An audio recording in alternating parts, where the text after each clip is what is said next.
नमस्कार। आज के हमारे बीपीएफ जिला कार्यालय में उपस्थित हुए हमारे रिपोर्टर बंधुगण, सर्वप्रथम मैं हमारे श्री हगरमा महिलारी जी को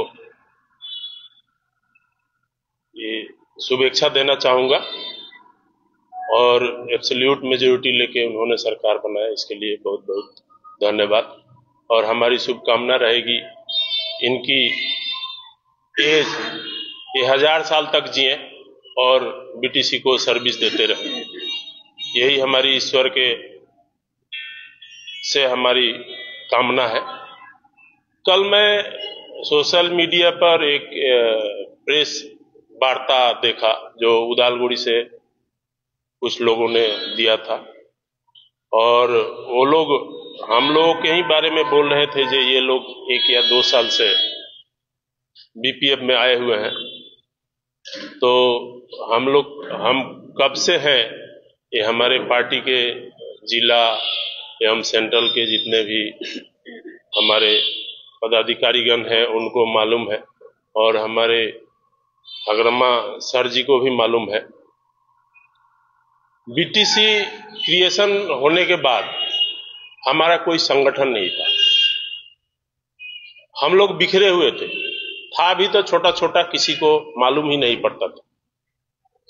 तो हमारे कुछ कार्यकर्ता हमारे जैसे शेखर यादव जी हुए, मैं हुआ, हमारा गोपाल जी हुए और बहुत सारे कार्यकर्ता थे जिन्होंने हम लोगों ने सबको हिंदी भाषी को एक प्लेटफॉर्म पर लाके एक संगठन हम लोगों ने बनाया और पहचान मिलने के बाद हम लोगों को 5 साल के लिए एक एमसीएलए नॉमिनेटेड मिला हुआ था शेखर यादव जी के रूप में। लेकिन उस समय नया नया बीटीसी समझने में ही 5 साल गुजर गया और उस समय फंड भी कम था।